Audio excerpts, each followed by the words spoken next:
So I'm really excited to be here to take you through the Fantasyland expansion. A couple of things I want to really focus on in this presentation. One is just the scale of this project. Some of you got to peek and go through the wall or through the construction fence yesterday and got to kind of see it, and without the wall kind of breaking your vision. And the scale is just enormous. We are literally doubling the size of Fantasyland. And you can see here by this illustrator, or by the aerial photo, you have the carousel that's right sort of in the upper left middle there by the blue wall. Look at the size of this project. It is enormous. It runs all the way down to the Walt Disney World Railroad line, clear down here in the bottom right corner. It is huge. And it's very, very exciting. The other thing I really want to talk about is just immersive storytelling. How, like you can see the conceptual rendering here of Belle's Cottage, that journey that our guests will get to take through the woods as they make their approach to this charming little cottage nestled in the woods. And, well, you can see in the photo down here to the right how we're bringing that to life. And it always amazes me to see the concept rendering we did 2 years ago, and then when you get in the field, how close we really come to envisioning that. So there's some fantastic details outside and inside this attraction. Well, of course, how do we make a giant beast castle look like it's a mile away, up into the mountains with the snow? Well, we do that with a lot of forced perspective. It's one of the great illusions that Imagineers uses to bring our attractions to life.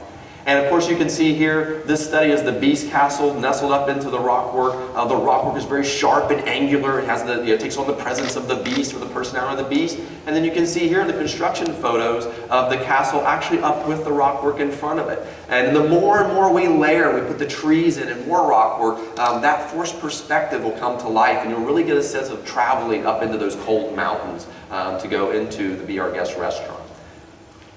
Of course, we have the little village from Beauty and the Beast. This is where you'll find Gaston's Tavern. You'll find the little bookshop or the merchandise shop from the film.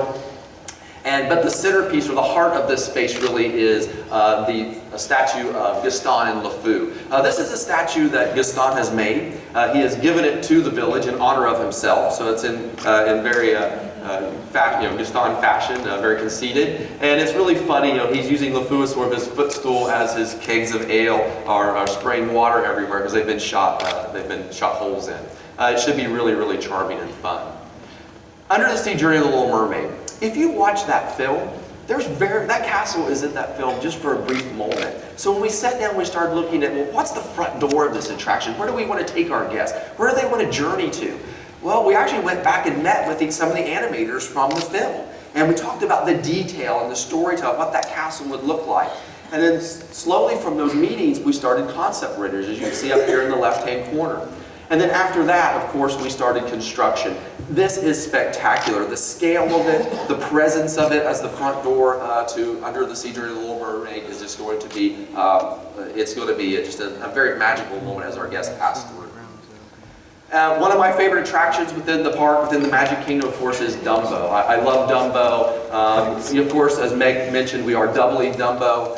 It will be a beautiful circus setting that will be the backdrop for Dumbo. But I think if you really go out and you look at this attraction, and the one on the left is open, you'll see some amazing detail in the elephants. And then just the centerpiece of the elephants fly around. We hit all kinds of little magical moments within the spinner, and it's going to be a great, great attraction for years to come. Of course, what circus would be complete without Casey Jr.? Casey has brought the circus to town. He's come in on the rail line. He's unloaded all these wagons full of monkeys and elephants and giraffes and camels. And this is going to be an incredible water play area for families. Kids are going to love it because the monkeys are spraying water hoses and elephants are squirting you. And Casey himself has some great water features.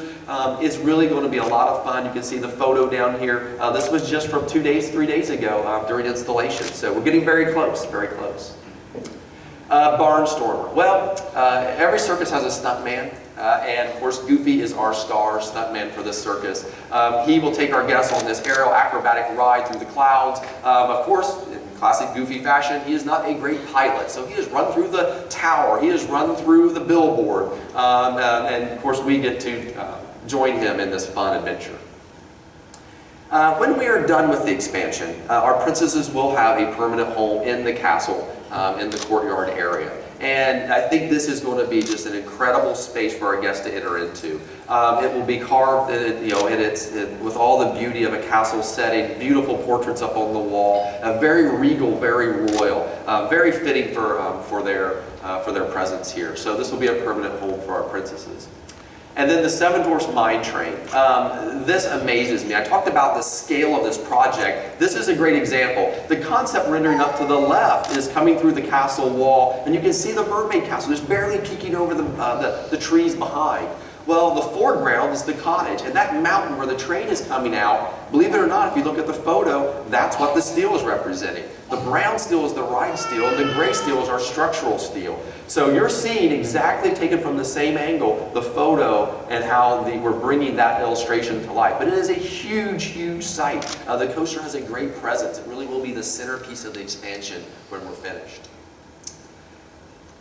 And next, a lot of times we share with you the outsides of the building and what the facades might look like and the storytelling of entering into these attractions. We really haven't shared a whole lot of what's inside. I have a little treat for you. We haven't shown anyone this yet.